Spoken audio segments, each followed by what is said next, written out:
Shimmer Show live, and I figured I would hang out and have some 420 cannabis medicine to heal up and relax and vibe up. And also I'm going to play some Emmy made in Japan videos and maybe some Guga foods. I'm going to play some food videos. So I'm going to chill here. There'll probably be a point. I'm going to mute my mic part of the time so I don't have a bunch of background noise. But if anyone wants to talk, let me know. Yeah, so I'm just going to hang out, leave the light on for the night owls, and send out some love. Mwah. I love you. So I'm going to mute this mic and get a show going. Bless you all.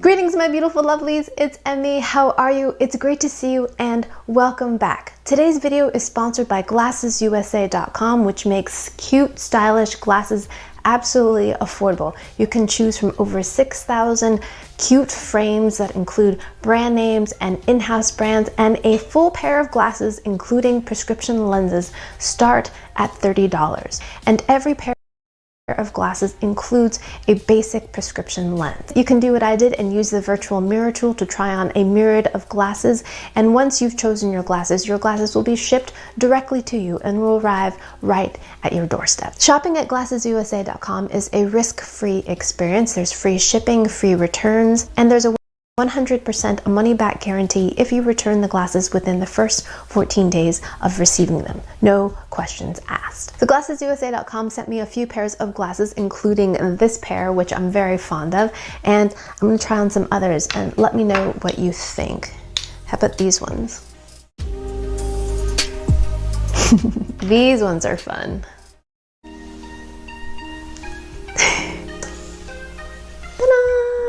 If you'd like to try GlassesUSA.com for yourself, click the link down below for a special offer. Big thanks to Glasses USA for sponsoring this video and for their continued support. Now today, I'm going to be making a pastry that requires 12 hours of baking. Now, I'm sure many of you have seen this new trend, relatively new trend, of expending a lot of time in recipes. 100-hour brownies, 100-hour lasagna, 15-hour potatoes. If you haven't, I'll put a link down below to the videos that I've done that require a lot of time. A lot of this oftentimes is passive time though.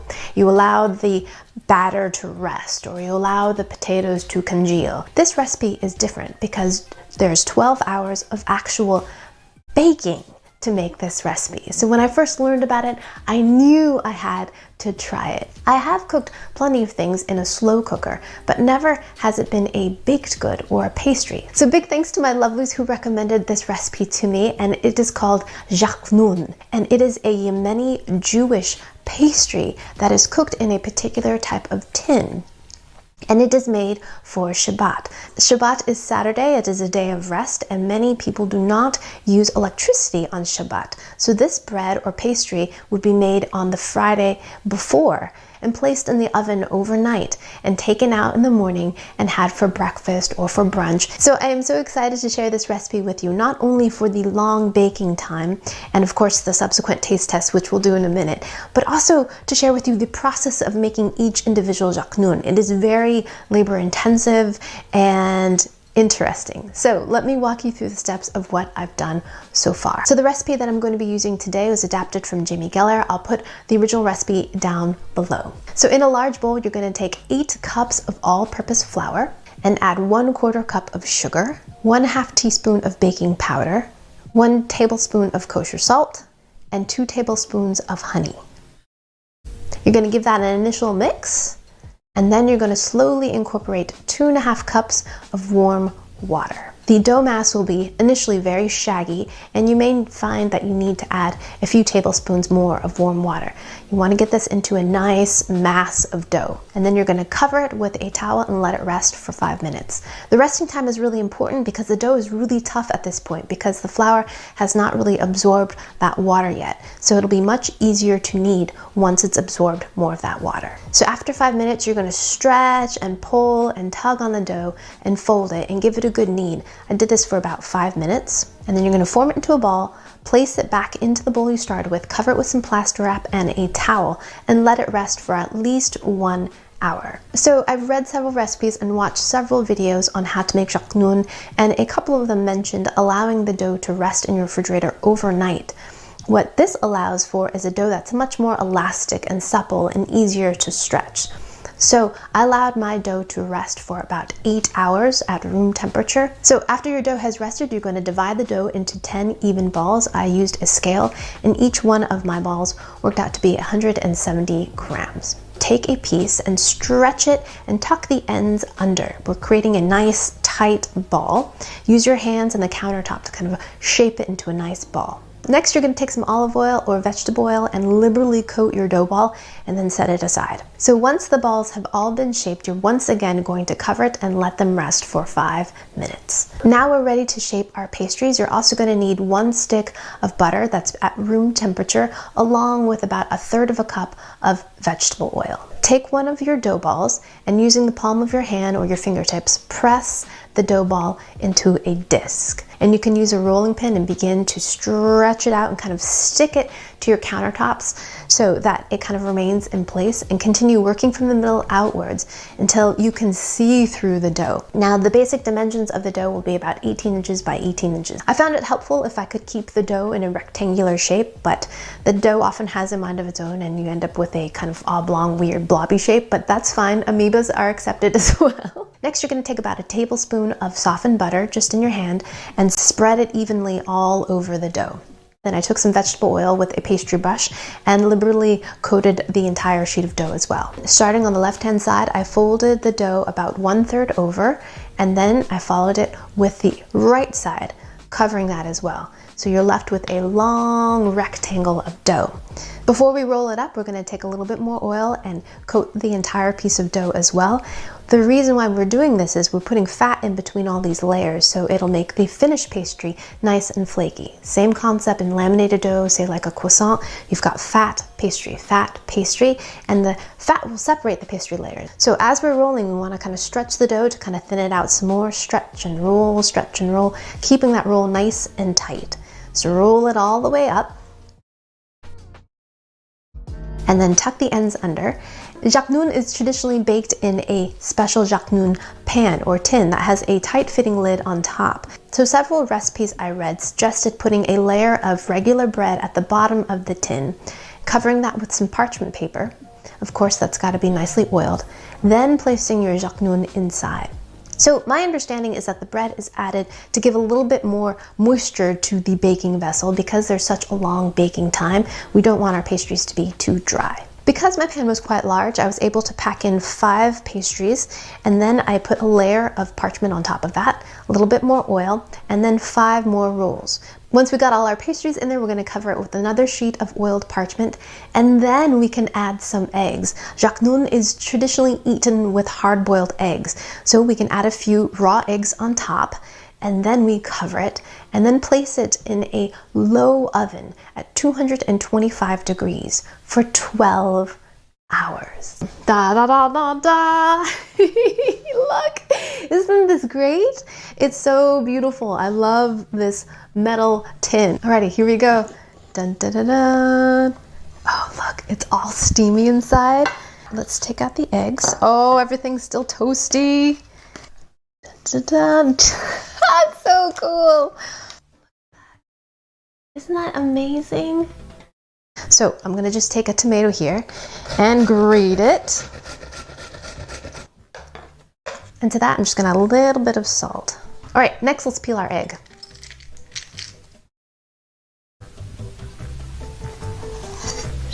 Just want one of these rolls. Place that on my plate. Alrighty, let's see how we did with the layers. Isn't that beautiful? Look at all of those layers. So if we did this correctly, the layer should be nice and transparent, and then we dip it into our tomato sauce. Alrighty, here we go. Itadakimasu.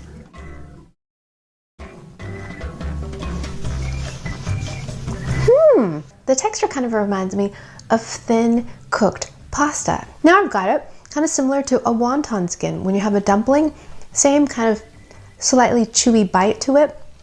This is slightly sweet though, and it's buttery. I said butter and sugar, but it's not so sweet and buttery that it's dessert-like at all. So it goes really well with the acid of the tomato. I like that. Food scientists, explain to me why the egg takes on this kind of tan color.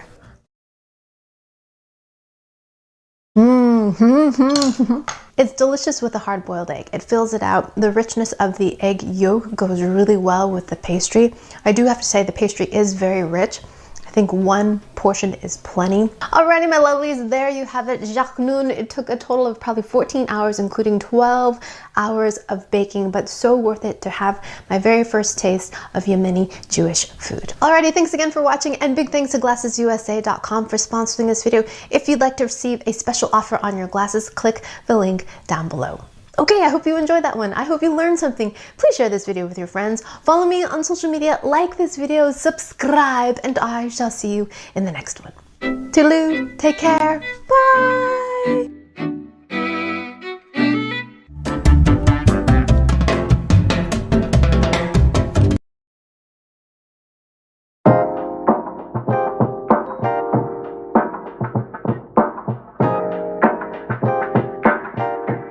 Greetings, my beautiful lovelies. It's Emmy. How are you? It's great to see you and welcome back. Today I'm going to be making fufu. Now many of you have requested this for quite a while now, and I'm finally going to make it. Fufu comes from Africa, and it is a starch that often accompanies soups and stews like egisu and okra stews. And today I'm going to be making fufu from scratch, and I'm also going to show you how to make a goat and okra stew. So I'm super excited to try fufu. I've never had it before. I can't wait to dip it into my stew and to use my hands to eat it. Now fufu is actually a very labor-intensive process to make. It consists of cassava and green plantains. So first these are peeled and then steamed or boiled until they're cooked, and then they are mashed in a very specific type of mortar and pestle. So the process of making fufu traditionally requires two people, one person to use the pestle to pound the cooked cassava and cooked plantain, and one person to add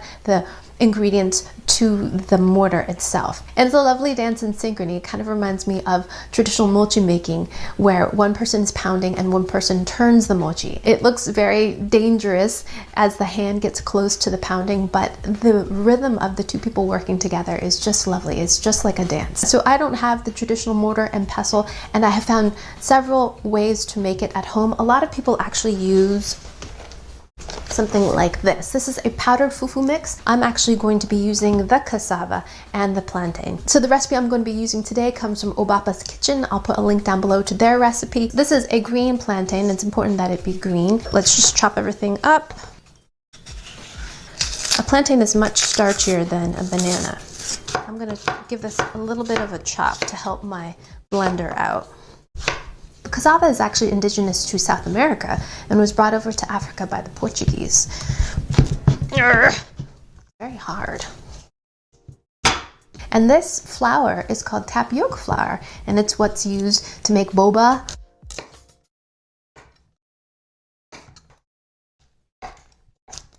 So I've chopped up my cassava and my plantain. I have 2 cups of each. We're going to do this in batches because the goal is to get a very, very smooth puree.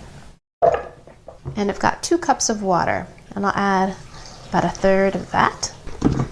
Make sure the lid is on securely. Alrighty, here we go. Plug it in. Plug it in. Why do I always forget to do that? Okay. So funny.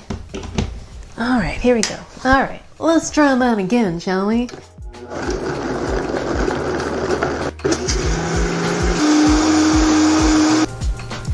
Very smooth. So now we're going to cover our puree with a plate, place it into the microwave, and microwave it for 7 minutes. Here we are. Dun, dun, dun, all steamy and hot. And I'm going to keep one glove on. And here it is. Look at this beautiful texture. And parts of this look translucent, but part of it is still kind of milky. So I think I'm going to give this 1 more minute. Now the consistency of your fufu will depend on how much water was added to it. If you like it harder, you would cook it a little bit longer. If you want it softer, you would add more water. Okay, so here we are. Okay, now I think we are at where we need to be. Everything is translucent. There's no uncooked batter. And it is very sticky and stretchy.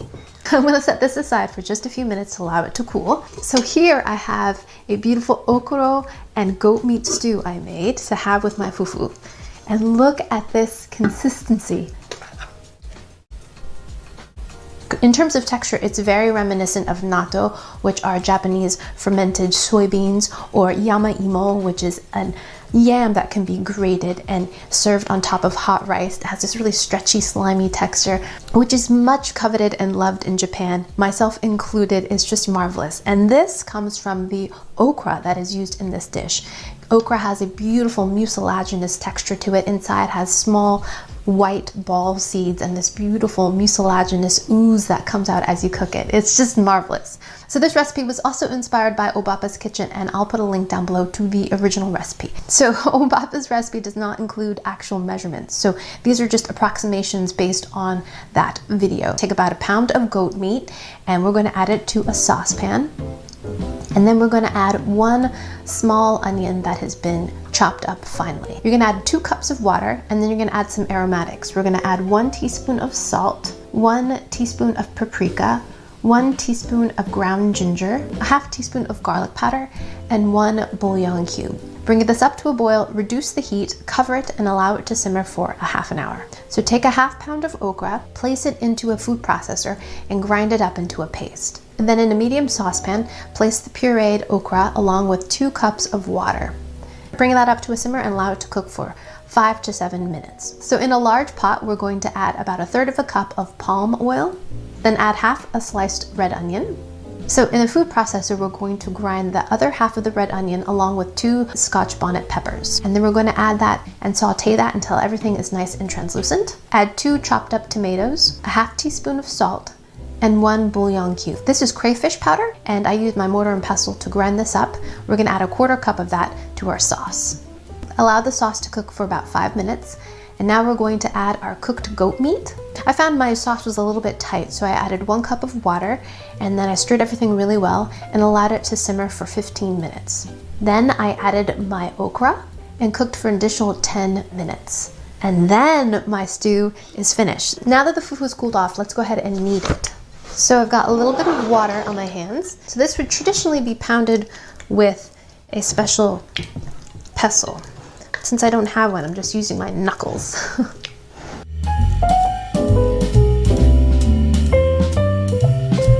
Alrighty, my lovelies, finally my first taste of fufu and okoro stew. I cannot wait! So I've already washed my hands. My fufu is still warm. I'm gonna grab a piece of fufu, knead it in your fingers.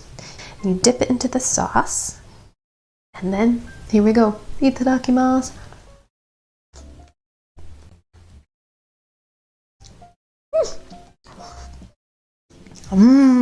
That's an absolutely delightful experience. You just allow the food to slide down your throat, and immediately I feel the heat from the 2 Scotch bonnet peppers that we added in there. I taste the goat, which is gamey and meaty, and I taste the onions and the delightful texture of the okra. Let's have another bite. So much fun. This kind of stringiness is very reminiscent of natto. Here we go.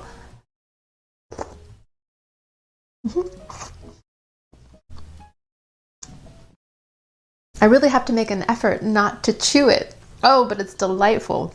I love the amount of spice. It's very tolerable and enjoyable. I'm gonna see if the fufu has any taste of its own.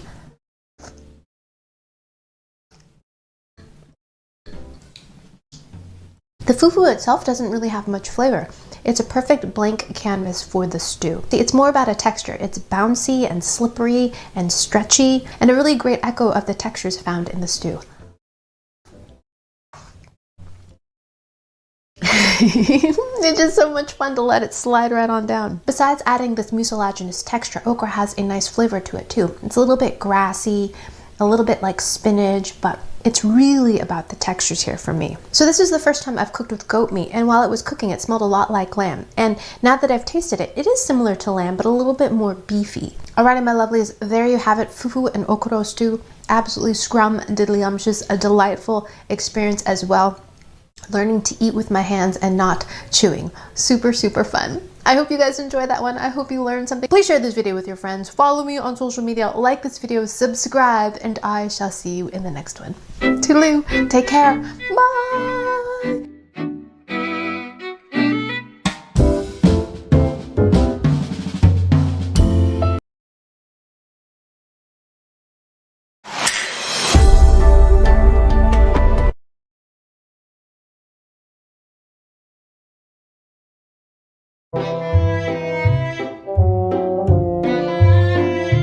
Greetings, my beautiful lovelies. It's Emmy. How are you? It's great to see you and welcome back. Today's video is sponsored by HelloFresh, the food delivery service that brings pre-measured, pre-portioned ingredients right to your doorstep so you can prepare a meal in about 30 minutes. And it saves you so much time. Did you know that on average we spend 41 minutes at the grocery store? HelloFresh has so many recipes to choose from, and it's a great way to break out of recipe ruts. And it's super convenient. The food comes right to your doorstep in packaging that is almost entirely recycled or recyclable. HelloFresh's pre-portioned ingredients means less prep and less wasted food. You can easily change your delivery days, your food preferences, or even skip a week if you like. This week, my family really enjoyed the roasted garlic and zucchini flatbreads. So if you'd like to try HelloFresh for yourself, head over to HelloFresh.com and use my code 10EmmyMade to receive 10 free meals, including free shipping. Big thanks to HelloFresh for sponsoring this video.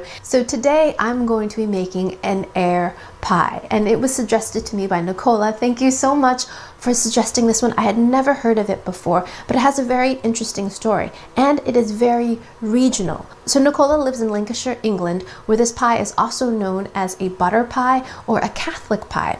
And they said that their gran used to make this on Fridays because Catholics would abstain from meat, and when they couldn't afford fish, would often make this pie. Now this pie, although it's called an air pie, is very rich, but it is very simple and humble, but it sounds absolutely delicious. So the recipe I'm going to be using today comes from Deja Foods, and I will put the link down in the description. So let's go ahead and first make the pastry crust. We're going to need our food processor. So what is going on here? So apparently the term air pie comes from a phrase, air pie and windy custard or windy pudding, meaning if somebody said, what is for dinner? You would say air pie and windy custard, meaning nothing. The word windy is just so funny. At any rate, let's go ahead and make our crust. So in the bowl of our food processor, 225 grams of all-purpose flour. It's about 2 cups. 60 grams of cornstarch, about 1/4 cup. 140 grams of butter that I've cubed up. That's about 1 stick. Now we're going to pulse this till it looks kind of like breadcrumbs. That. And then we're going to add some ice water, 1 tablespoon at a time.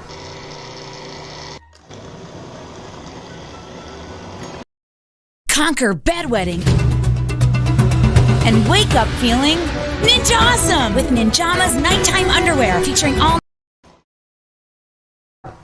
Just give it a couple turns and divide it into 1/3 and 2/3. So 1/3 of this will be the top of our pie. The remaining 2/3 will be the bottom part of the crust. So now we're going to chill this for 30 minutes to allow the flour to absorb all of that water. So while our pastry is resting, we need to prepare our filling. We need 4 medium potatoes. I'm using this yellow variety called Natasha, similar to a Yukon Gold, a little bit waxy. We're going to peel them. Then we're going to slice them into about 1/2 inch or 1 centimeter slices. So in a steamer basket, place 1 layer of potatoes and steam them for about 15 or 20 minutes or until the potatoes are fork tender. So once the potatoes are cooked, we're going to take them out of the steamer and then lay them on a towel to absorb any extra moisture and then allow them to cool completely. Next, we're going to take 2 medium onions and we're going to chop them relatively finely. Next, we're going to take 120 grams or about 1 stick of butter and melt it in a saucepan, and then we're going to add our chopped onions. We're going to saute them for about 10 minutes until they're nice and soft. We don't want these to brown at all. We just want them to be nice and tender. I've got an 8.5-inch pie dish here. This is a glass one. The recipe calls for an 18 centimeter one, which is about 7 inches, so a little bit smaller in diameter than this one, but I think it will still be just fine. Roll my pastry crust between 2 pieces of wax paper. I just find it so easy. Now we're going to roll the dough out to about 1/4 inch in thickness, and working from the middle and kind of avoiding the edges. Because if we work the edges too much, then they get too thin. If you don't have wax paper, you can use plastic wrap or parchment too, or you can just use flour. I think that'll do it. Look at our beautiful crust. Invert it onto our pie. By the way, we want to make sure that the pie dish is greased with a little bit of butter. And then we gently kind of tuck it in. First, we're going to add a layer of onions right to the bottom. Oh, these look beautiful. I think anything would be beautiful cooked in a stick of butter. Now I'm going to add some pepper and salt. Now we're going to add a layer of potatoes. I'm just going to fit them in here and fill in any gaps with cut up potatoes. More salt and pepper. This is our only seasoning, so be generous with it. Now, a layer of onions. And I'm just going to use up all the potatoes. Even if it's a couple layers, just use them all up. Now we're going to dampen the edge of our crust. Don't have much here.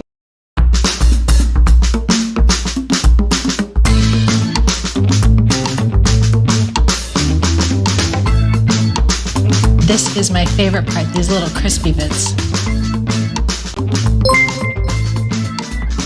I will eat it many meals in a row. Here. Right on top. There's our lid, and we're going to crimp the 2 edges together to form a nice seal. As I like to roll the edge under a little bit, like this, to bulk up the crust. The pie on Deja Foods website is absolutely lovely. It's decorated with little scraps of pie crust in the form of leaves and flowers, but because my pie dish was a little bit bigger, I don't really have any scraps, so I'm just going to leave this pie very simply like this. You can use 2 fingers like this. So there we have it. Have you seen those videos on TikTok where they pluck the egg yolk from the white? They insist that you have to use wheat bread or a garlic clove. I'm convinced you don't need anything. I think you can just use your fingers dried on a dish towel. Here we go. See? Doink. You don't need anything, just your fingertips. Alrighty, so I've transferred my egg yolk to 1 tablespoon of water. So behind me I have my oven preheating. I'm using a convection oven, so it's at 180 degrees Celsius. If you are using a regular oven, that would be 200 degrees Celsius or 400 degrees Fahrenheit. Brush the top of our pie. Don't forget to vent your pie. I'm gonna make a little plus sign right here. Right in the middle of here, so that the seam can escape. Alrighty, I'll see you in about 45 minutes. Alrighty, my lovelies, look what just came out of the oven. Isn't it beautiful? The air pie. It has been cooling for about 15 minutes and I cannot wait to taste it. Ooh, it slices beautifully. Ooh, I can hear the flakiness of the crust. Oh, you stay right there. Look at that, that's beautiful.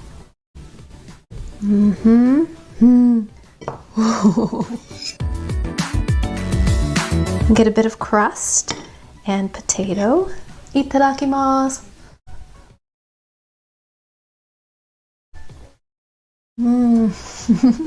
Absolutely delicious. The pastry is flaky and tender, full of buttery flavor.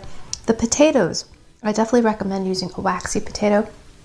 Have a nice bite to them and they don't completely crumble when you pierce them. and the potatoes have soaked up that onion-infused butter. So good. So very simple and so delicious. And the onions are fantastic. Sweet, flavorful, soaked in butter.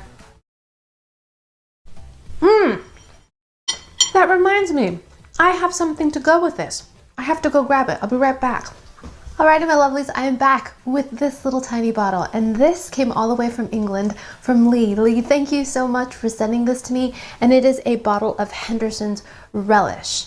Now, Lee recommends having this on meat pies or savory pies or beef stews, but this is a pie. I know it's not a meat pie, but it's an opportunity for me to taste Henderson's Relish. Splash it on pies, stews, chips bolognese, cheese on toast, made in Sheffield to a secret recipe. So this sounds perfect. So this pie originates from Lancashire, which is on the northwestern side of England, while Sheffield is northern England, a little bit due east. It's so interesting. When I think of relish, I think of pickled relish. I would not think of a sauce like this.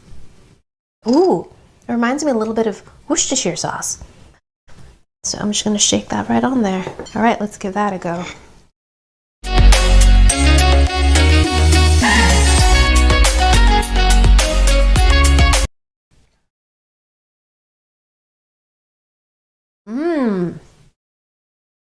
That's nice. It goes really well with the onions. Kind of raisiny. It's definitely tangy and vinegary, salty.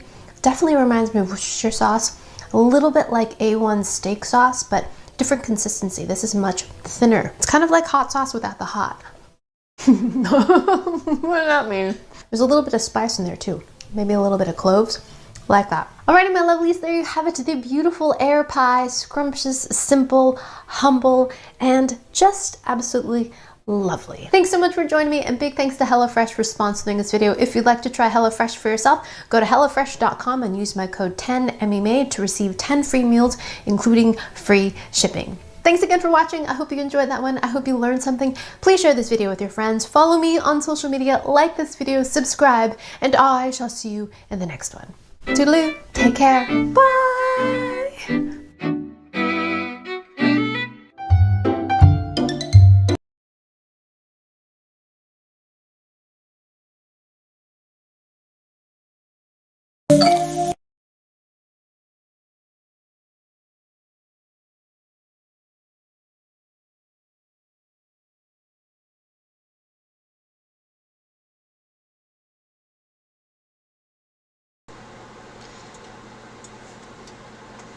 Hello, lovely. I just saw what you said in chat. You asked what kind of pie was being made, and that was Emmy made in Japan. What direction? She was making an air pie. Is what it's called, air pie. It has potato and what direction onions. from us do I look? Sorry about the noise for a moment.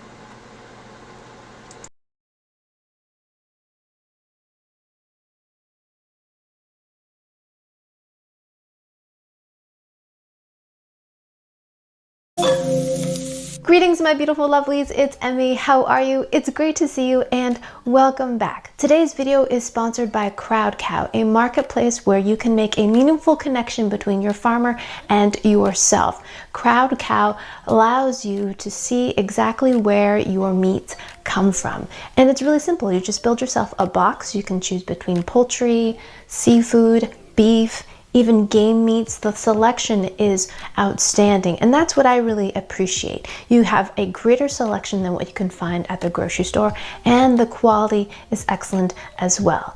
So the meats arrive right at your doorstep, vacuum sealed and frozen at peak quality and packed in dry ice, and every box is recyclable and compostable and 100% carbon neutral. You can become a member free and receive 5% off your total order and free shipping on orders over $99. So with Crowd Cow, not only do you have better quality meats and a greater selection of meats, but you're supporting farmers that are doing it the right way. So if you'd like to try Crowd Cow for yourself, click the link down below to receive $15 off your first order and become a member for free to receive an additional 5% off. So big thanks to Crowd Cow for sponsoring this video, for their continued support, and for sending me these These are 2 Wagyu beef steaks. Have you heard of Wagyu before? You may have heard it before, but you may not know what it is, as I didn't. I had to look it up. So Wagyu is a Japanese word, and it just translates to Japanese cattle. Specifically, it refers to 4 specific breeds of Japanese cattle. And so what I have today, and I'm super excited about, is I have 2 Wagyu beef steaks. One was grown and raised in Japan, and the other is a domestic version. And today I'm going to be doing a little taste test. Now, I've never purchased Wagyu beef before. I have to admit I'm a little intimidated about cooking these because this sampler set, 2 steaks, was $107. But I'm so excited to be able to compare these 2 different steaks. This Wagyu steak right here comes from a region called Kagoshima. Also happens to be graded as an A5, which is the highest, most prestigious ranking or grading of Wagyu beef. But what does that mean? So the letter represents the yield, or the percentage of meat to weight of carcass. So the higher the percentage, the higher the grade, and the highest being A. So the number represents the grading of 3 different factors. Number 1 being marbling, number 2 being color, and number 3, firmness. What we're looking for is a very marbled piece of meat. You want lots of little bit of white in there. That's the fat. You want to be very even, and you want to be very dense. That is full of flavor, and it will also give a beautifully softly textured meat. I cannot wait. So let's go ahead and cook our steaks. So cooking a Wagyu steak is going to be a little bit different than cooking a typical ribeye steak. So it contains lots of fat. So we're not going to put any oil or any kind of fat in our pan. It's just going to cook in its own fat. Next, we're also going to cut our steaks into 1 by 1 by 3-inch pieces, which will help sear it on all sides. This was the domestic steak. This was raised in New York. Oh, that marbling is incredible. We have several portions here. So decadent. Next, we're going to cut the Japanese. Oh my gosh, this is amazing. It's so tender, it's so easy to cut. There's the Japanese steak. I've got a stainless steel skillet right here, and I'm gonna heat this on medium high heat. I'm gonna liberally sprinkle salt on my steaks. This is kosher salt, and I'm gonna get all sides. First thing I noticed between these 2 steaks is that the size of the American cut is huge. This is a really simple way to check to see if your pan's hot. If you splatter some water in it and the water kind of just dances on top, it's a hot pan. Put it right there. Looks beautiful. Next step, I'll place the Japanese. Ooh. It's already smelling so good. We can see the fat coming out of the steaks. So we're going to cook them about 1 minute on each side. I'm going to go ahead and give this a turn. Gently lift it. Look at that sear. Oh, look at that. Gorgeous. I'm going to take the Japanese one off first because that one's a little bit smaller piece of meat. So now it's tempting to just cut right into this, but it's important to let the meat rest, to allow those juices to retract back into the meat. If we cut it now, it'll all ooze out all over our plate. So I'm going to let this rest for just a few minutes.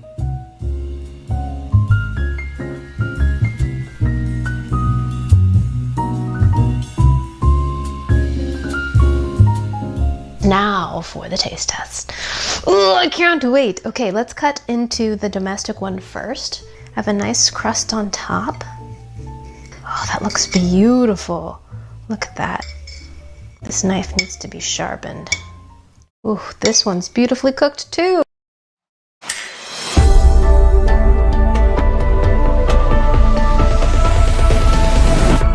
Ooh.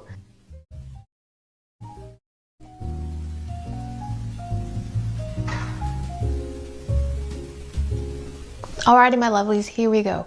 I'm going to taste the A5 Wagyu first. Alrighty, here we go. Itadakimasu.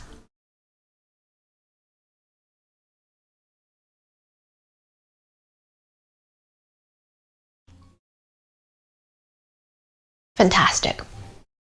Fantastic. Another piece.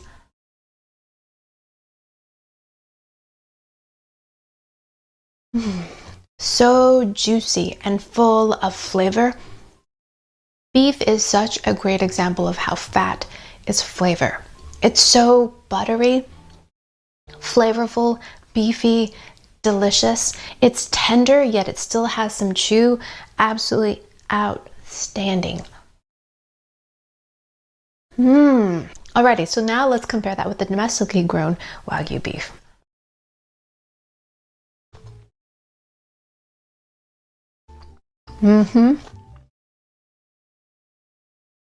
A delicious tasting steak, but what I noticed right away is that it has a chewier texture. The flavor is great. It's got that really great beefy heme flavor to it, a lot of fat.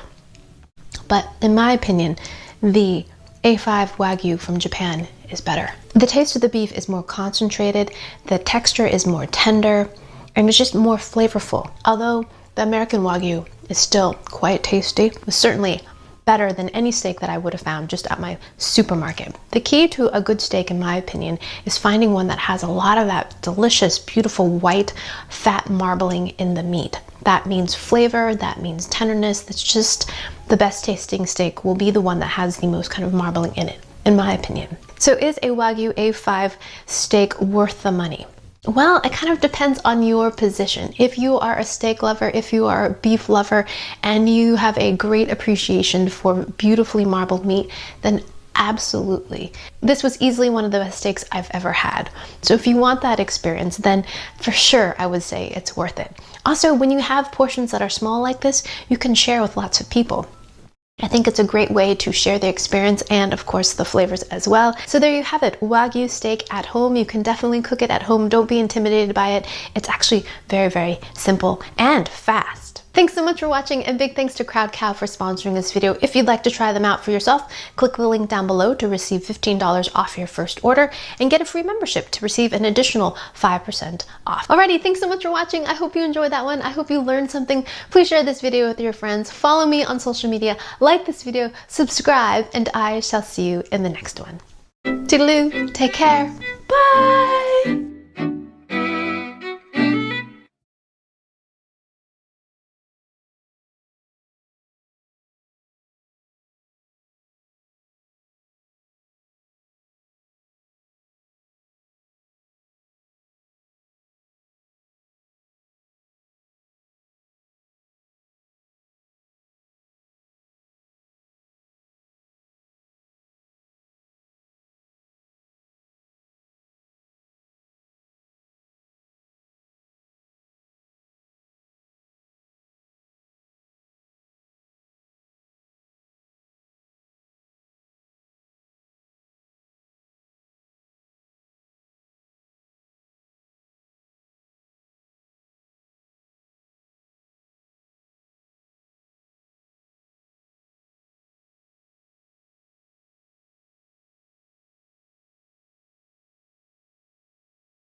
What up, Guga? I heard you're recreating the Mr. Beast burger, and I'm really excited to see what you do with it. Everyone watching, keep watching. It's a great... Oh! My dog came and said, hey, man, all right, we're putting it in. Keep watching, and if this is at the end of the video, well, I hope you enjoyed it. That is Mr. Beast, and if you don't know who he is, you should. He's just super awesome. And like he said, we're making burgers. And my goal is not only to recreate Beast-style burger, but every other one that he has available on his restaurants. And hopefully by the end of this video, I'll be sharing so many different unique techniques on cooking burgers that everyone can learn something new. This is my take on how I would cook every single Mr. Beast burger, so let's do it. And obviously, the first thing we need to do is research. So I went to www.mrbeastburger.com and checked out all of the burgers they had available. And just in case you are wondering, he also has an app. And after about 30 minutes, this is what arrived.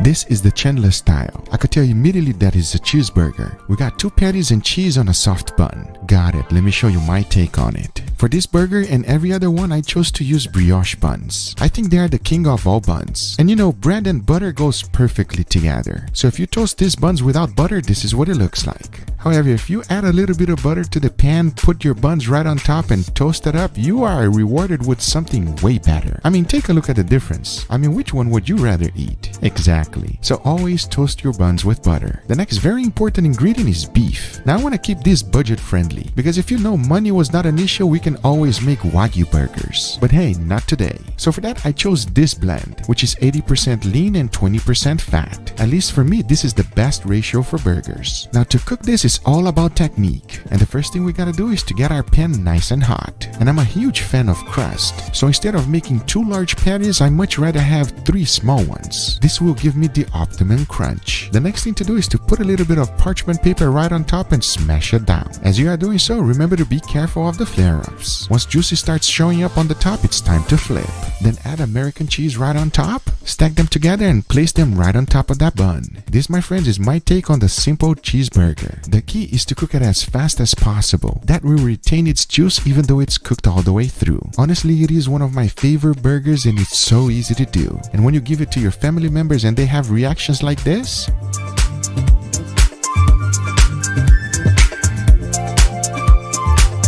you know you did a good job.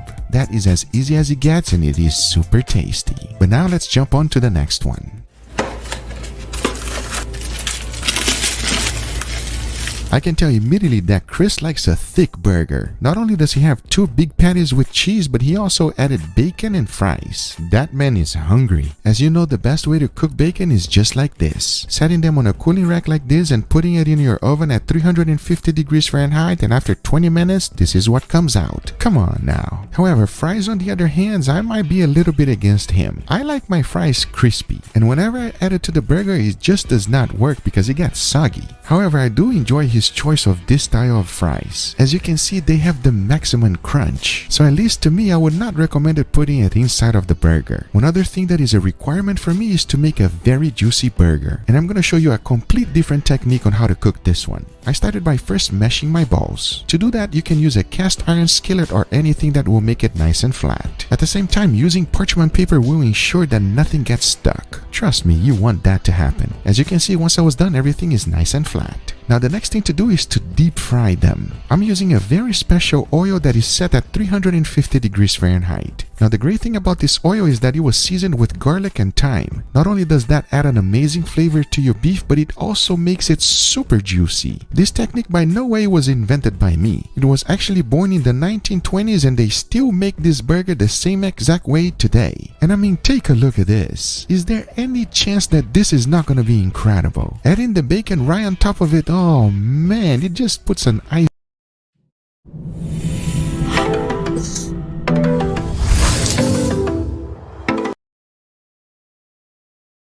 on the cake. So I made one with no fries, but I also did another one with fries just the way Chris likes it. But the most interesting thing for me, whenever you deep fry a burger and you squeeze it, oh man, it's juicy to the max. That is the secret of making an incredible juicy burger. Let's see what my nephew has to say about it. Try this one, my brother. Let me know what you think of that one. Here, to make it better, and then you let us know fried on the side or not. Like it's dripping over here.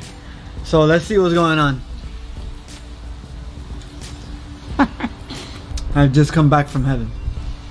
I'm ready to talk. So juicy, like this isn't fair. I gotta say, the fries might not be the play inside of the burger. Maybe it's better just bacon and then the fry on the side. Cause let me see.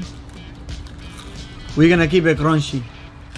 I have to agree, fries on the side is definitely better. But now it's time for the main event.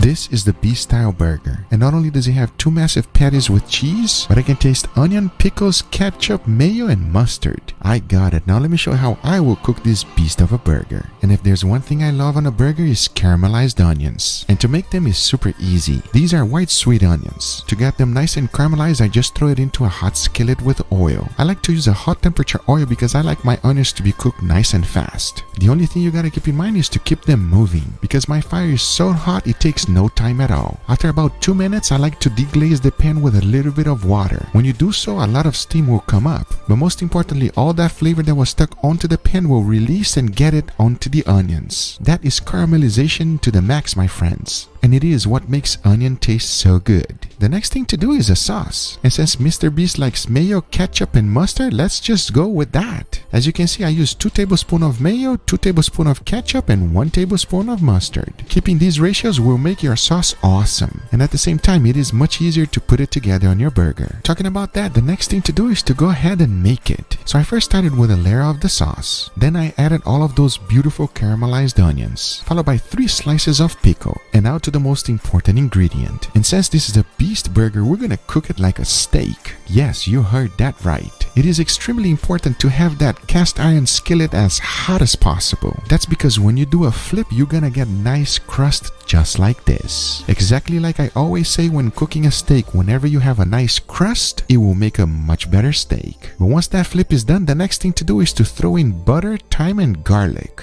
because we're gonna take this burger to the next level by basting it. Yes, basting it with a lot of butter. The wonderful thing about this is that as the butter starts browning and you are basting that thing with it, boy, let me tell you something, you are going deep into Flavor Town. Once you are happy with that basting, the next thing to do is to add your cheese. And you think I'm done? No, we gotta baste it a little bit more. As I always say, the more butter, the better. I mean, take a look at this. That is what I'm talking about. The only thing left to do is to assemble. And as I did, check this out. That, my friends, is a beast. The only thing left to do is to give it a try. Alright everybody, here's my take on Mr. Beast Burger. Are you ready, Angel? Let's go, man.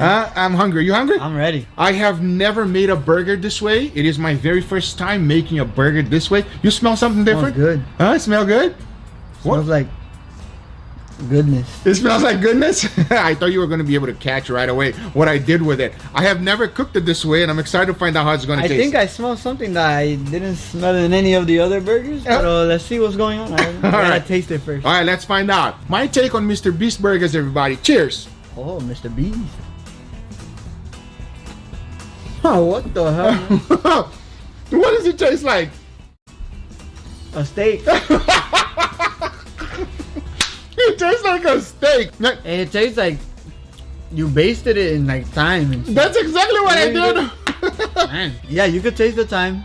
Thyme and a little bit of a lot of butter. Not a little bit. You guys saw it. Quite a bit of butter. If you're basting it, yeah, a lot of basting there, and the cheese is nice and gooey. But most importantly, it feels like a fancy steak. Yeah, like a fancy burger. I mean, it's a fancy burger. Jimmy, I hope I did it justice, and that would be my take on it if I was cooking all of the burgers for you. I don't know if it's efficient for all the restaurants to make it this way, because you know it takes some time. You gotta base, you gotta put some love into this burger. You know what I mean? So I don't know if it's efficient enough, but if it is for all the restaurant, I highly recommend you doing this way, because I can honestly say, this is a beast burger.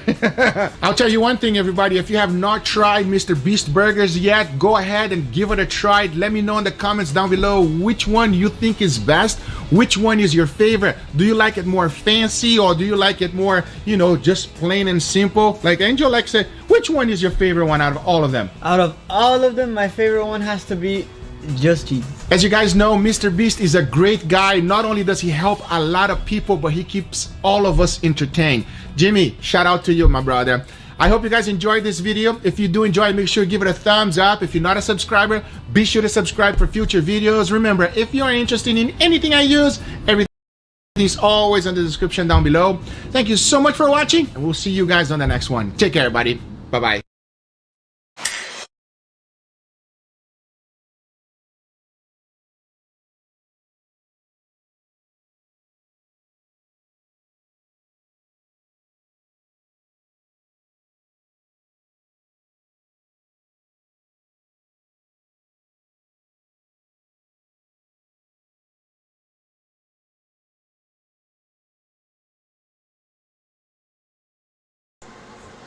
just catching up with the chat. I saw someone said they love free shipping. Me too. We're going to go back to some more videos.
Whether you're curling or crunching, running or riding, lifting or lunging.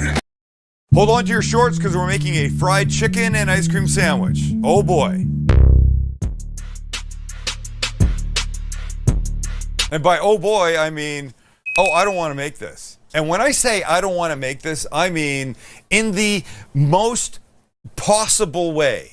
I don't want to make this. Max had this idea. He goes, you know, there's this thing. It's a fried chicken and a sandwich with ice cream. I'm like, that's just stupid. I think it'll be good, he says. You're acting as if I'm trying to make you make a sandwich.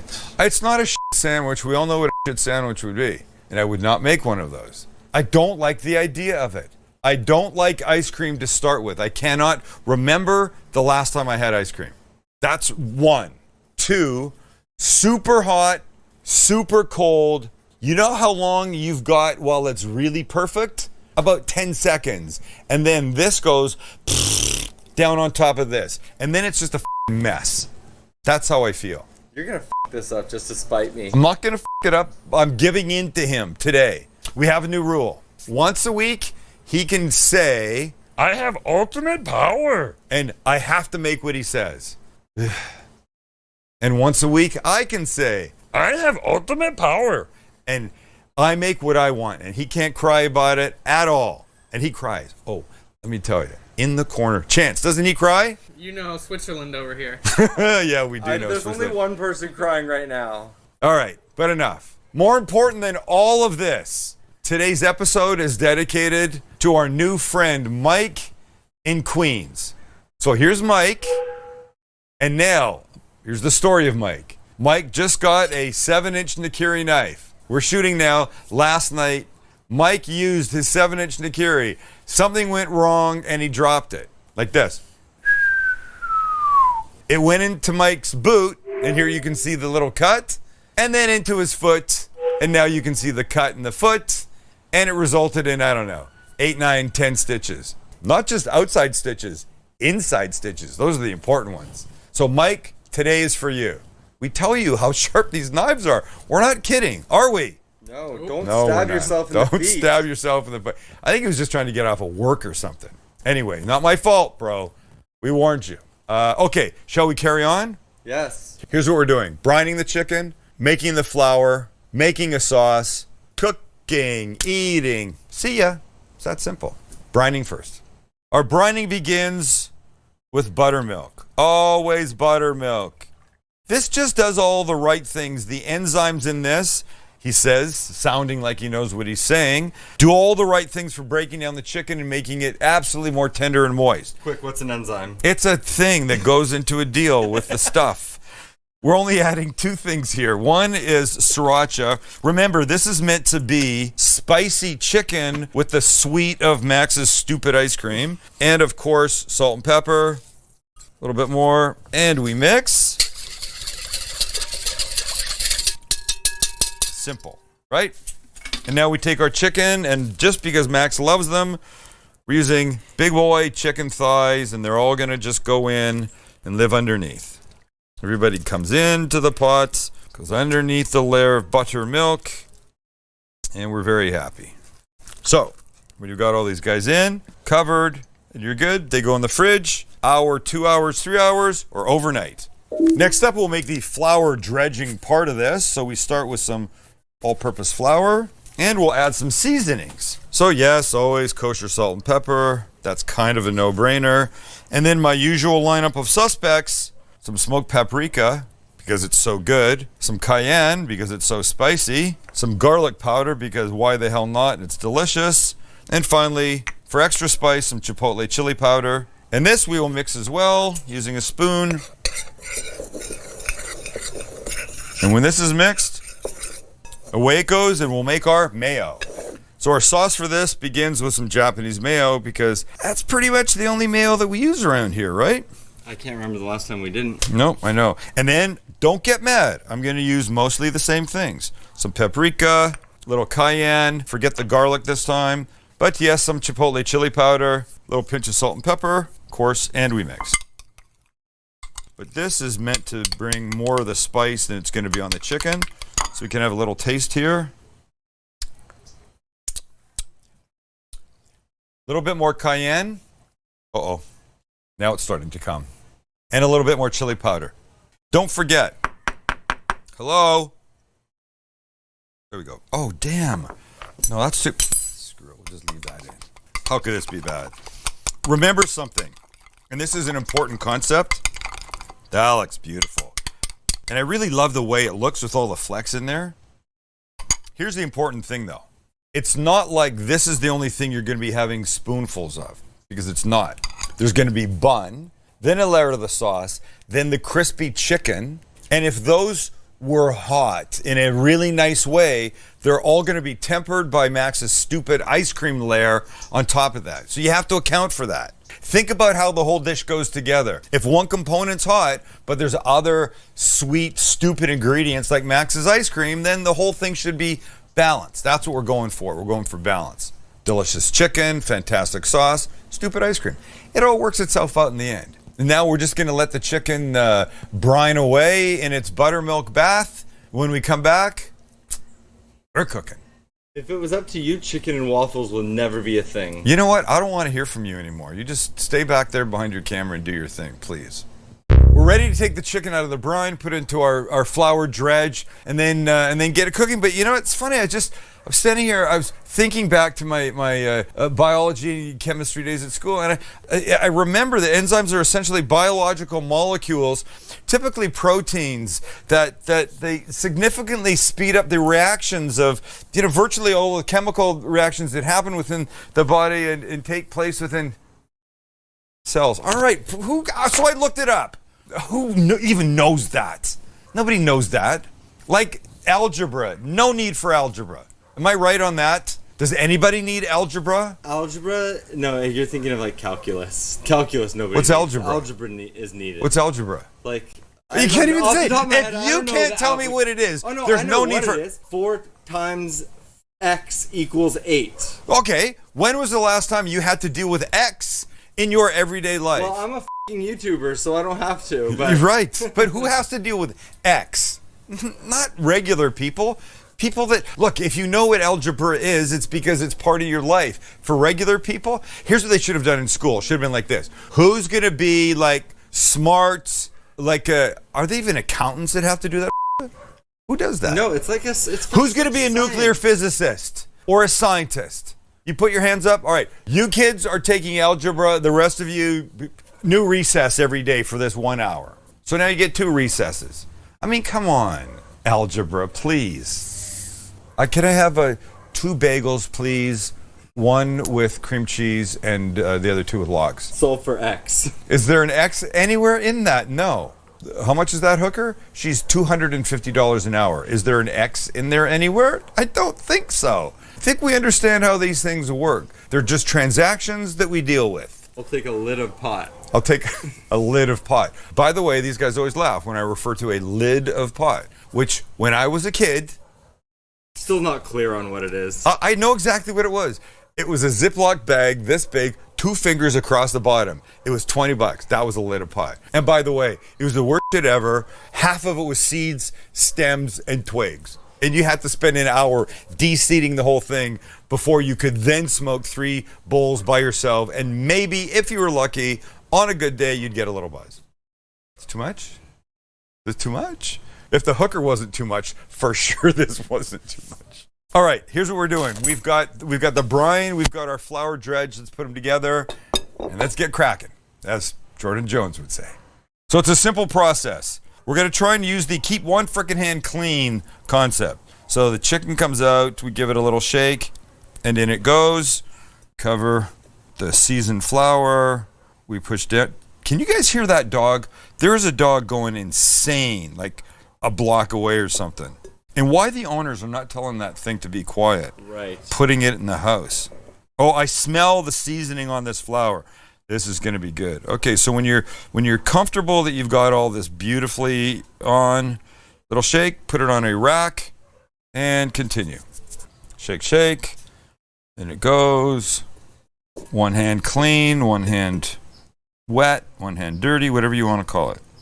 Flip it over. You want good coverage, so do that. Look, some little, some big. If you end up with little ones, you might end up making a sandwich with 2 pieces opposed to 1, but we'll let you be the judge. That was just a little gnat thing coming at me. God. I've already said this, but the fact that you can smell the seasoning here in the flours is very good. It's very good. Oh, see? That's a big breast. Don't. Too easy. Don't need to. Thank you. Thank you very much. Okay, we got one more. It's like every dog in the neighborhood is pissed off right now and yelling at somebody. Don't you wonder what they would be saying if they could speak? Oh, yeah. I would love to know that. Okay, and when they're all covered and you're feeling good about it, we go to the fryer. With the oil hot, about 350, 360, in we go with our chicken.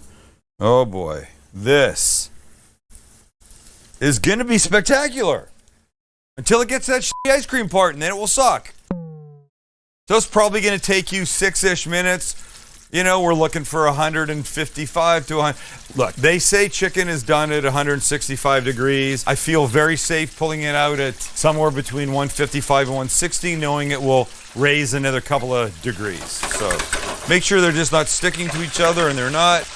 Let them do their thing. Oh boy, look at how beautiful these guys are. Beautiful.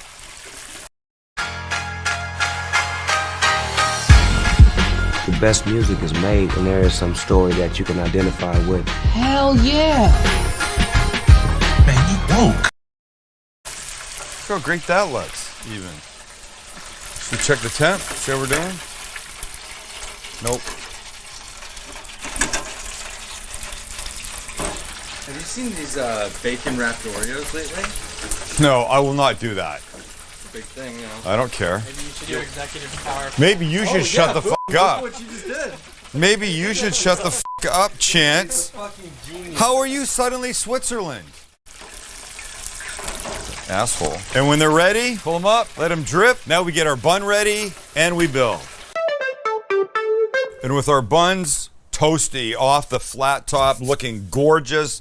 A little butter got them this way. Ladies and gentlemen, please don't use a soft bun without toasting it. Now, here's how this goes down. Our spicy mayo first. And like a decent amount, right? This is when you want to be sure you've got great coverage on there. Our chicken.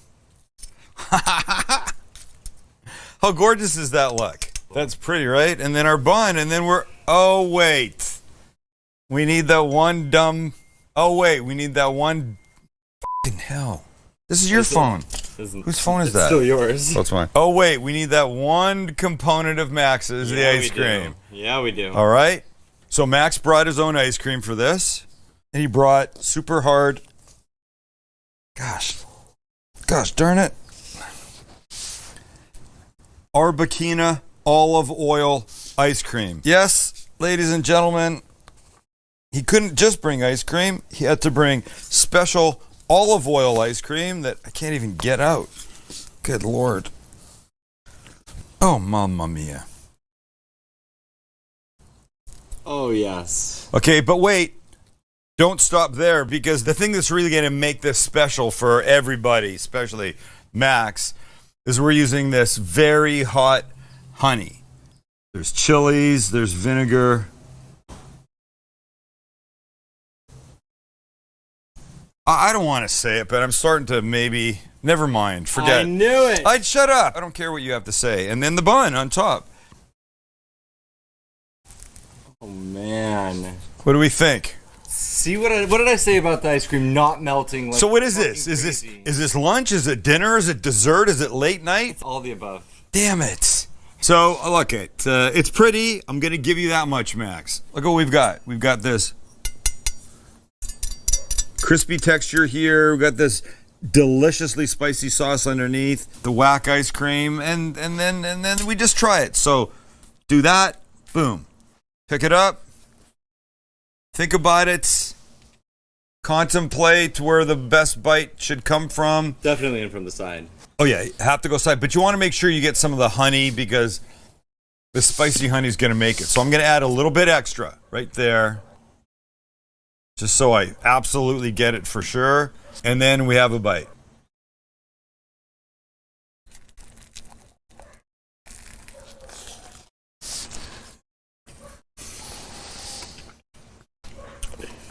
Excuse me for 1 second. Shut up! Fucking dogs have been barking for an hour. Okay. The honey's outstanding. The chicken is outstanding. The bun's great. That's what I thought it would be. The ice cream, I don't get it. I have an open mind. I've eaten weird shit in countries all over the world. I just don't get the ice cream. But Max wanted this. Now, that's a good bite. No ice cream. But let me just say, for those of you that like ice cream with your fried chicken, this is for you. Wait, have you ever dipped a French fry in a like a shake? Oh, have I ever dipped the French fry in a shake? No, I haven't, and I never will. Lame. I've dipped it in mayo. I've dipped it in ketchup. I've dipped it in curry ketchup and pepper ketchup. But you might like it. Look, why are we here? We're here to expose you to things that give you ideas, and you go, oh, I want to make that. That looks delicious. I'm going to make that. If this looks delicious to you, you should make it. If you think it's whack, well, maybe still make it. If you feel bad for Max for having this as a suggestion today, then you should let us know in the comments below. Feel free to be as open as you like. In any case, we had fun today, didn't we, everybody? Yeah. Didn't we, Deborah? Yeah. Deborah. Hi. Deborah's here to make my life so much easier in every sense of the word. Thank you. Of course. All right. Happy to. I'm happy to have you here. That's it from us. All right, so see ya. Thanks for being here, hanging out, subscribing, liking, and commenting about Max's sandwich below. See ya.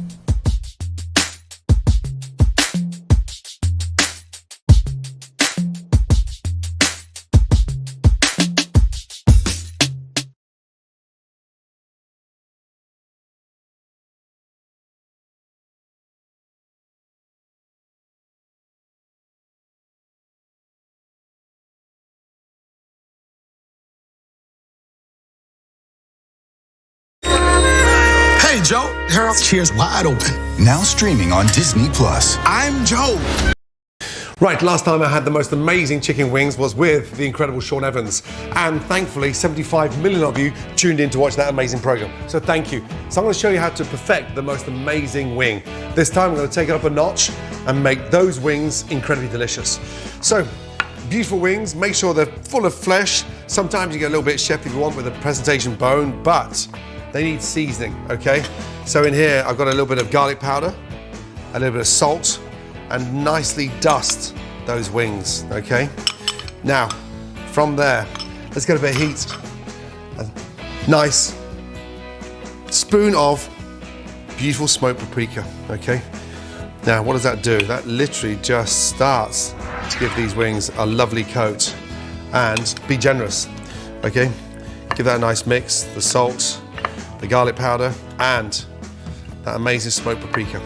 That smokiness gives them this sort of richness, but without being too spicy. Now, from there, once they're beautifully mixed, wash the hands. Now, once it's all nicely mixed in, just do another light dusting there as well, just on top. Garlic powder and the salt over there. Get a pan, nice hot pan, bring it up to temp, a little tablespoon of oil. Literally in with your wings. Now, at this point we need to sear them, okay? And get up.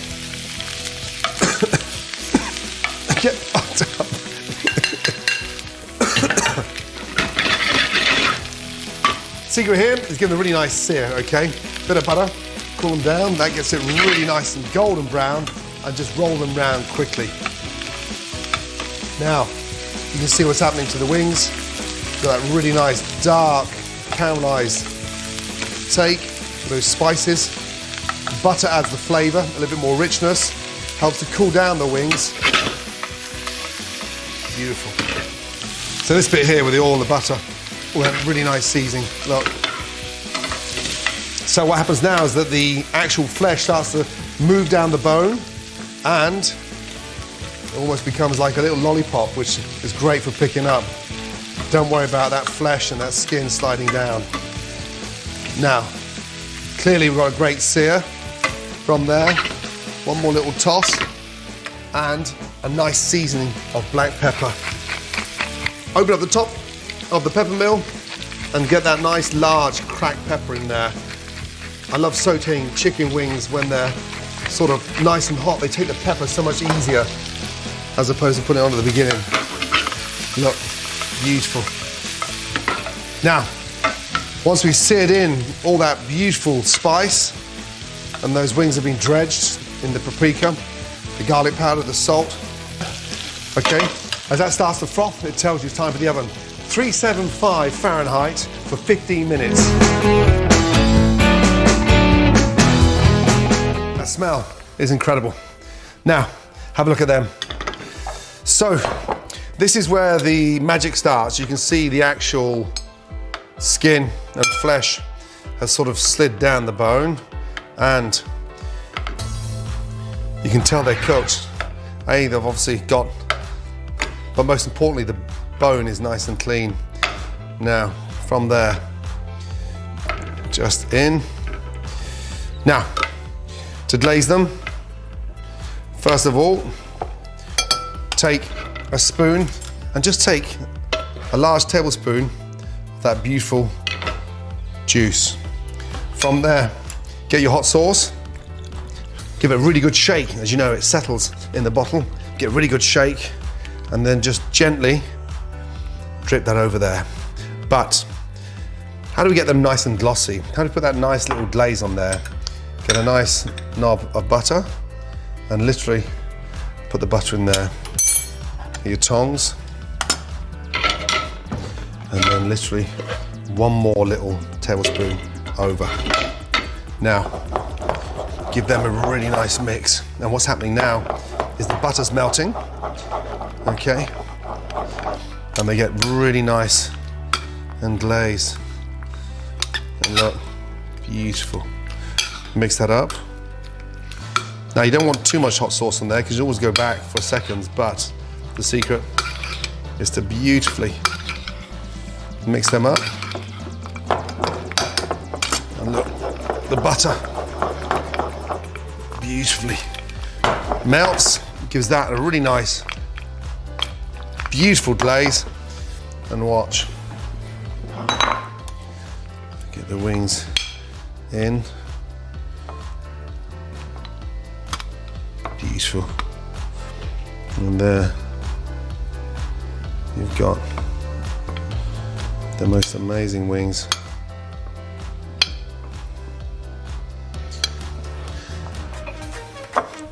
And there you have the most amazing hot spicy wings ready for another 75 million views.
We're trying to vlog here. Go on. We're trying to vlog here.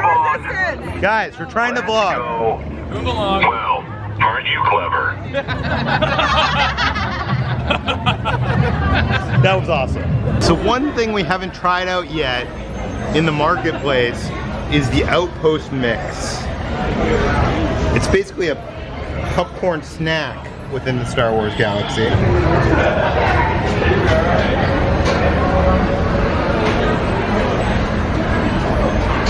Basically, it's sold for $6.49 and is a colorful blend of sweet and spicy flavors, topped in coconut oil. Here's a look at the Mouse Droid popcorn vessel. Okay, so this is the Outpost mix, and you're gonna try it for the first time. Yes, I am. It's supposed to be spicy and sweet. So make it a spicy, I'm guessing that's a spicy. Are you gonna try both together? Yeah, that's what they recommend. Yeah. Oh, there's some first order over there. What are you thinking? It's really good. Do you taste the spice? Really good. No, not yet. Congratulations. Try them individually. It tastes like I mean, it's like Fruity Pebble cereal. Yeah, it's really good. I don't taste any spice. Neither do I. Try a red one by itself.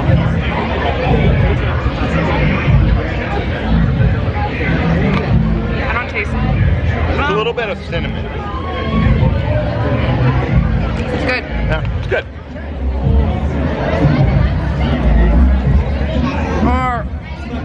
We need to move. Thanks for that. Yeah, just try that out. Try not show them the lay of the land. Hold aside now. So also today, we're gonna make our way into Oga's Cantina and try some of the drinks, check that out. It's something we haven't been able to do since it opened. And we got in really quick. We ran here first and got in. Yeah, so that's key. If you have a reservation, run to Oga's. Yes.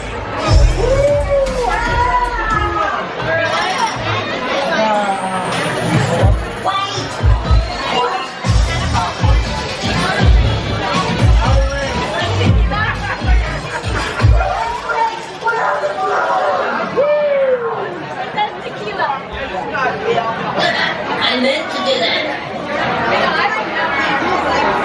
That right there is the hyperdrive that powers the entire bar.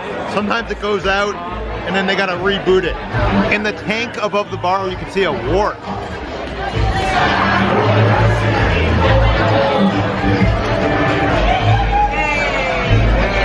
It's a rising sun. Now I gotta drink out of this port. No, it's bright. It's a bright sun. Bright suns? The bright suns. You're gonna get something. What are you gonna get? I'm gonna get the blue bantha.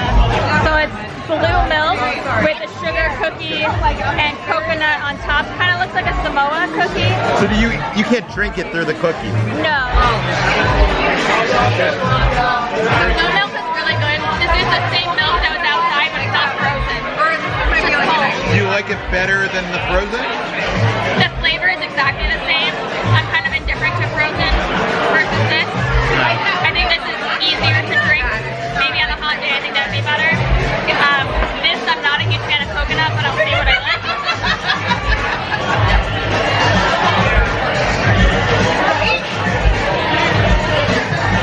It's good. Actually, I hate coconut and I don't really taste it in there, so. Hulu has live sports. Hulu. Damn, that was dope. But it's Hulu doesn't just. I want that foot dweller, the board. In the mug. I want alcohol, that's the problem. It's a frozen bar. Repurpose it for right? Look at that guy. One of the things I didn't know is this port mug is actually frozen, so it comes very chilled. It looks really cute. We're gonna see what this tastes like. So it's very citrusy. It can taste like the ginger ale. This would be a good drink for kids. I feel like, there's no alcohol in here. It's enjoyable. You get to take this little guy home, but it's not like anything. It's not anything out of this world. Yeah, you can get this one instead. Oh yeah, Kitra wants that. Okay, this mug is so cool. It's like one of those tikis that you'd get at Trader Sam's. Has Ewoks all over it fighting stormtroopers from the Battle of Endor. Okay, I'm gonna try this for the first time ever. The Yub Nub. You can definitely taste pineapple rum here, mixed with passion fruit. There's a lot of passion fruit. I'm not a big passion fruit person, so this drink isn't for me, but it does taste good. If you like passion fruit, you're gonna like this. And you get to take this cool mug home. And this mug is, it's worth it. It's almost worth the price. Yeah, it's pretty cool. So I recommend it. Look at that, it says first edition on the bottom of all of these. So these are gonna be collectible. Fuzzy Tauntaun? The Fuzzy Tauntaun is a peach vodka, peach schnapps, simply orange with tangerine and pure cane sugar, Buzz foam. The foam is supposed to like numb your mouth. Whatever this one is the best taste. Oh, it tastes really good. This one's disgusting. Tastes good? Yeah. Do you feel any numbing sensation? Maybe it'll take some time to take effect. Stay tuned. Cheers. I don't know what I'm gonna get, Reza. Neither do I. What have you already had? I don't like beer, but I really want those Rancor teeth. It's a Rancor beer plate. It comes with a souvenir board with the 4 Rancor teeth. I don't think anyone here likes beer other than me. Kitra likes beer, but she's not getting it. By the way, that's $75. I've tried the T16, that was pretty good, and I tried the Jet Juice, that was pretty powerful, is what I was calling. Alright, so it takes a little while to kick in, but it definitely like numbs your lips and your tongue a little bit, but not like overpowering. It's really cool. And the drink is really, really tasty. So this is Olga's Obsession. This is a provision. It has lemonade, cotton candy flavor, blueberry popping pearls with a bursting dried fruit mixture. And this is $7.50 on the menu. It's like a jello-y texture. Yeah, it's not.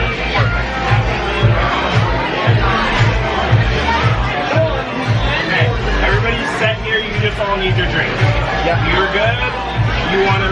This is pretty awesome. It's pretty awesome. You're ready? Okay. I would get this again. So you want to finish? Okay. I have to exchange everything. It's really, really Really, really sweet, really, really sugary, and it has like those boba pop and pearls.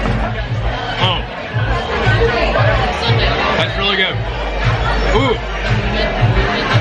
It's like pomegranate or cherry on top? I don't know. It's So it has like a cotton candy type, but there's these little balls in there that explode in your mouth. They're like full of this juice. Yeah,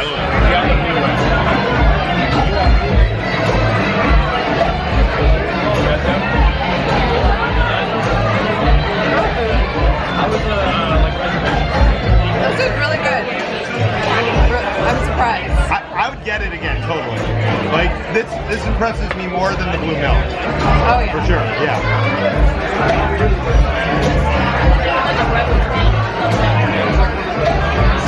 It definitely feels like there's like pop rocks in this. Like there was like a little crackling in my mouth.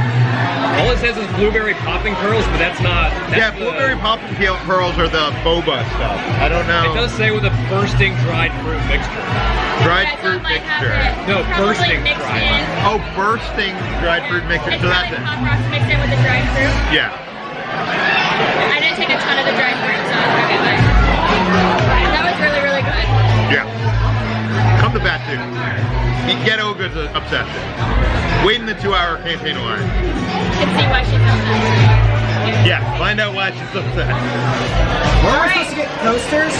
I think they sold out. Already? It's day 2! Well, people are selling them for like $15 each on eBay. It's day 2! Oh, by the way, this menu is going for like $40 on eBay. That's insane. Don't steal it. Wait, how much is it going for?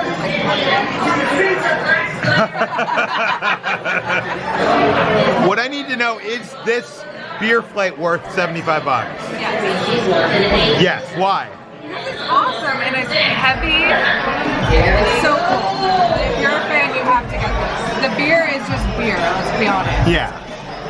But I mean, a normal beer flight at Disney is probably like $15, so just spend an extra, I can't do math, but just spend the extra money and get this awesome souvenir. Yeah. It's good. It is pretty cool looking. Yeah. It's awesome. We should have got one. This is I'm in charge of drinking all the beer. So. That's a good job to have.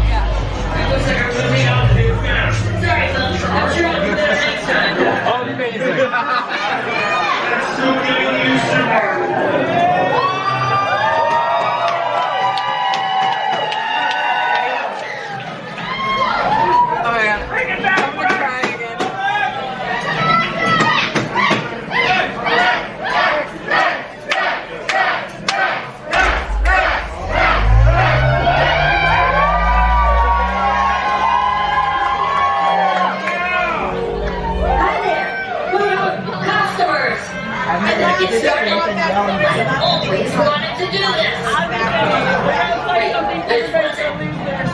Nope. Nope. Here we go. Hello, folks. I'm DJ Rex. This may be your first time here, and it's mine too. Let's get the cruising altitude with a tribute to a song that swept the galaxy. So if you want to party in this cantina, you only got 45 minutes. True, 2-drink maximum.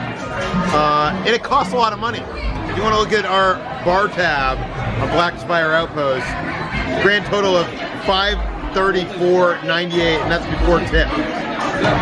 That's a lot of credit. You can't pay with Republic credit.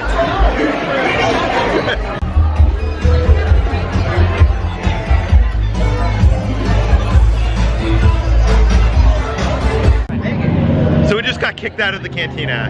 You only have a 45-minute time limit, so I would say when you get there, order your 2 drinks right then, so that there's no worries, you can just relax and have fun.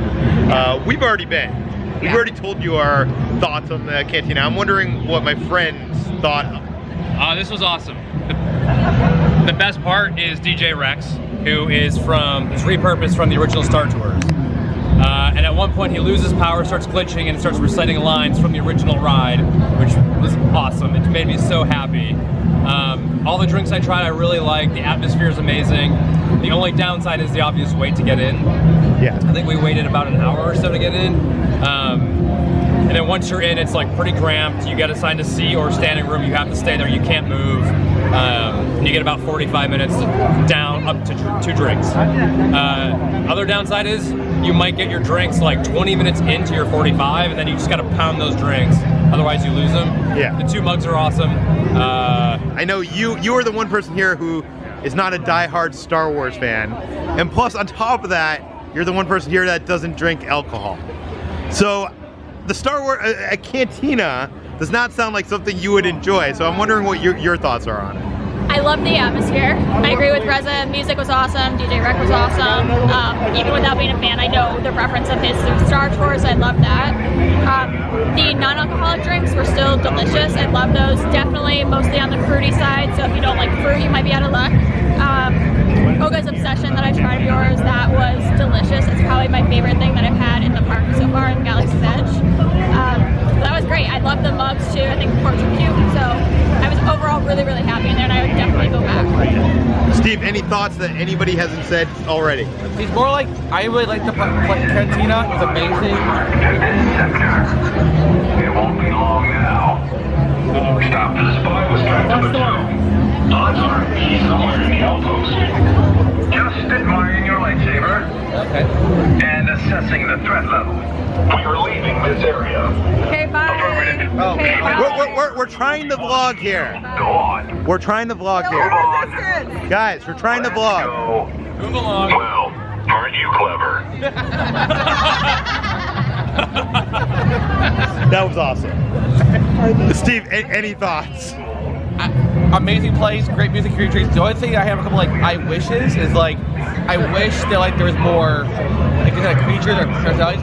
Yeah. Awesome if like the first one walked in, like raid the bar, and like just like sort of like kind of raid it, like look around, more stuff like that. Yeah. But there should be like smugglers like at the bar. Yeah. There should be like alien creatures hanging out. It's just more like not as a bigger place. Like I wish there was just a couple more little things to make it more immersive. But beyond that, it's amazing. Yeah. Jeff, I need to get your quick opinion on this. Had a lot of fun. What they said is pretty much true. I'm not coming back. You're not what? I wouldn't come back. An hour wait for that was fun for one time, but I don't need to drink in Disneyland, and there's so much more amazing stuff going on in this land. I don't need to spend an hour trying to get in to sit down to have drinks that are ridiculously priced just so I can drink in Disneyland. There's not enough like little cool things that's like in Doc Ungar's. Like you go in there and there's some cool stuff in there that's like you're constantly finding something new. Here, it's like cool, there's IG-88 heads and lightsaber handles and stuff like that. Yeah. But once you've done it, you've done it. It's done. Yeah. No, I agree. I think once the crowds die down after the first year, it might be like more of a cove-like experience or lamplight lounge, and you know, I enjoy drinking at those places. I will pay you $10 to go put on more clothes. But it's the first time we ever heard that one. So now that Galaxy's Edge is open, they have opened up a store in the second level of Launch Bay where you can buy some of the opening season merchandise alongside some of the items you can find in Launch Bay. So, I mean, in Galaxy's Edge. So here's R2-D2, C-3PO, items you can find in Droid Depot, and they also have, you know, some t-shirts with some Star Wars branded stuff. This is stuff that you can't actually get inside of Batuu because none of the stuff inside Batuu has Star Wars on it. So that's kind of cool that there is Star Wars Galaxy's Edge merchandise outside of there. There's some pins. There's a remote control mouse droid. And even the Black Series figures, which are exclusive to Disney parks, are available in Launch Bay and in the Star Trader shop. Here's some of the Resistance helmets you can buy over by the Resistance cart, and even some of the art that is on sale in the land. The moisturizer. I like this one, stuck a porg inside the helmet. And even some of the plushes you can find at Tadorian Toy Maker, and some of the creatures you can find at the creature stall. So if you don't have a reservation for Galaxy's Edge, You can come over here and get some of the cool stuff, but not everything is over here. Is Galaxy's Edge less special because now you can buy the merchandise elsewhere? No? I mean, I think it is kind of silly that, you know, it's fair to people who haven't been yet. That's great. But I think it should just be sold there. At least, I know, like the Porg, like that should be at the Creature Shop. Exactly. That does it for today's video. If you like this video, please subscribe below, give it a thumbs up, and we'll see you next time.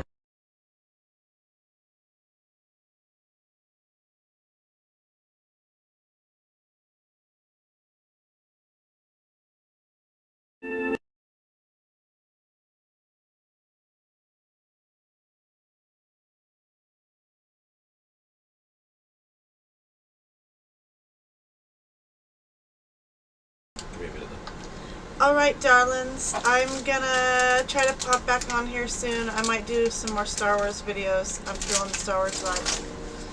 And also check out my group on Facebook, Just Star Wars Memes.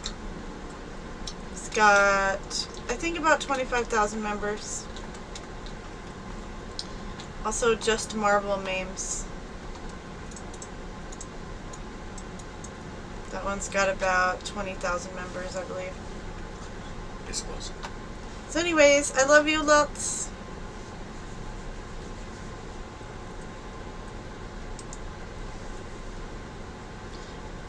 I love you lots and lots, and sending out the good vibes. And yeah, I'll be back soon. And I'm working on making this a regular thing. Mwah. And I'll elevate and grow as I go. Welcome to the variety show. Lots of love to you.